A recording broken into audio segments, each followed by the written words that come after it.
In this podcast episode, Shetty welcomes Dr. Matthew Nock, a Harvard psychology professor and world-renowned expert on self-harm and suicide prevention. Dr. Nock shares his extensive knowledge and research dedicated to understanding why people engage in self-injurious and suicidal behaviors, with a focus on dismantling common myths, identifying the warning signs that often go unnoticed, and exploring how science and technology can help save lives. From the outset, Dr. Nock confronts one of the biggest myths about suicide, that if someone truly wants to die, intervention is futile. He explains that this belief is fundamentally flawed, noting that about 90% of people who attempt suicide do not actually want to die, but rather seek an escape from overwhelming, seemingly intolerable pain. Rather than fate or destiny, most are ambivalent, and many survive attempts, often regretting the act immediately afterward. Dr. Nock provides a nuanced walkthrough of the suicidal pathway. It typically begins with suicidal thoughts or ideation, followed by planning, which about a third of those with suicidal thoughts may engage in, leading up to attempts and, in fewer cases, death by suicide. The progression is rarely impulsive or instantaneous. Instead, it often involves a gradual buildup marked by years of distress, depression, anxiety, and other psychological factors. Interestingly, depression strongly predicts suicidal ideation, but does not necessarily predict acting on those thoughts, whereas traits such as anxiety, aggression, impulsiveness, and substance use better forecast whether someone will move from thought to attempt. One of the episode's most vital themes is the widespread difficulty in catching suicidal warning signs early. Dr. Nock highlights that 2/3 of people who die by suicide communicated their intentions to someone beforehand. Yet, these cries for help often go unrecognized, or worse, dismissed.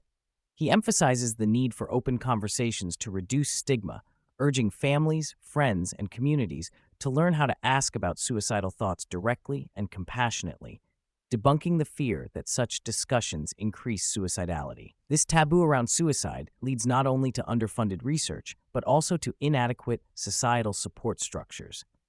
Close attention is crucial during high-risk periods, such as the weeks following psychiatric hospitalization, when many individuals face an elevated risk despite appearing stabilized. Suicide rates vary by demographics, but are alarmingly high among adolescents, young adults, and particularly older white men. Dr. Nock discusses how gender differences play a significant role. Women experience more suicidal ideation and non-lethal attempts, often linked to higher rates of depression and anxiety, while men frequently use more lethal means and have higher completion rates.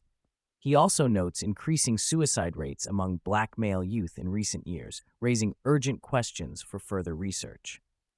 A central metaphor Dr. Nock uses is that people contemplating suicide often feel as if they are trapped in a burning room, not because they truly want death, but because they desperately want to escape unbearable psychological pain.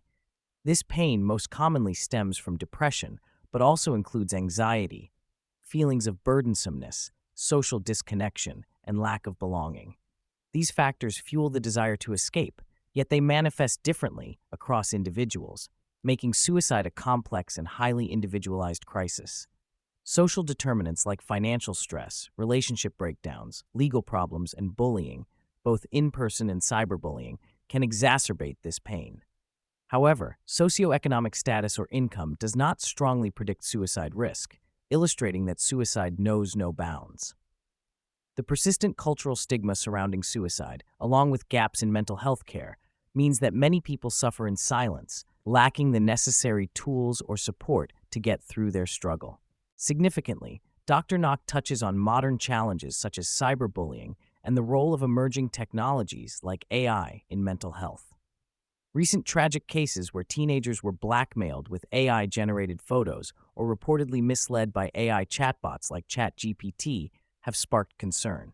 While these tools have potential for positive mental health interventions, current generative AI applications are unrefined and sometimes mismanage sensitive conversations, even encouraging harmful behavior. Dr. Nock stresses the urgent need for rigorous scientific evaluation, collaboration with mental health experts, and the implementation of safety guardrails to harness AI's potential without adding risk. Despite these pitfalls, digital tools offer promising avenues for suicide prediction and prevention. Advances in machine learning applied to electronic health records and smartphone data can identify individuals at heightened risk in real time, allowing timely, targeted interventions. Remote and readily accessible care through technology can be especially transformative in rural or underserved areas where traditional mental health services are scarce. Dr. Nock envisions AI as a vital tool in suicide prevention, but insists that it must be developed responsibly, ethically, and scientifically. Parents and caregivers play a crucial role in prevention, according to Dr. Nock. He advises initiating conversations about mental health and suicide openly and early, around age 10 or so, long before adolescence is in full swing. While children or teens may resist discussing these uncomfortable topics, the mere fact that the door is open can be life-saving. Asking directly about suicidal thoughts does not plant ideas. It signals care and willingness to help. Equally important is listening without judgment and connecting those at risk with professional support. Dr. Nock outlines practical steps for supporting someone who may be struggling. Ask, initiate support, and refer are. Encouraging vulnerable individuals to seek and remain engaged in treatment can mitigate risk. Importantly, he counsels that if someone shares suicidal thoughts but asks for secrecy, caregivers must prioritize safety over secrecy, making clear that their concern is grounded in care for the person's life. Dr. Nock also shares a personal reflection, revealing how close loss, such as that of his best friend, to suicide, has underscored the deep complexity and pain surrounding this issue. Survivor guilt, doubts about missed signs, and feelings of having failed the person are common but must be met with compassion and understanding. Grieving suicide loss is uniquely difficult because it often produces questions of blame and intense shame. Dr. Nock recommends survivors seek community, such as support groups offered by organizations like the American Foundation for Suicide Prevention, to navigate their loss. Research supports that many who survive suicide attempts regret their actions and express a wish they had sought help, reinforcing the importance of early connection and intervention. Moreover, a vast majority of people who die by suicide have diagnosable mental health disorders, with risk compounding when multiple conditions coexist. Despite the challenges, Dr. Nock remains optimistic.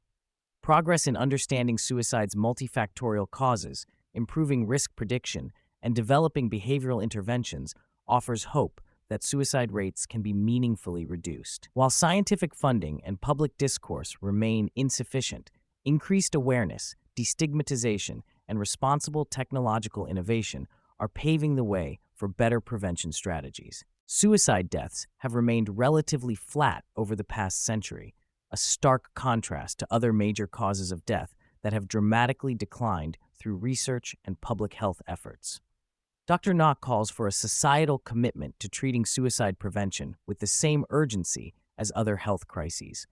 The promise is that through collaborative scientific inquiry, translational research, and community support, countless lives can be saved.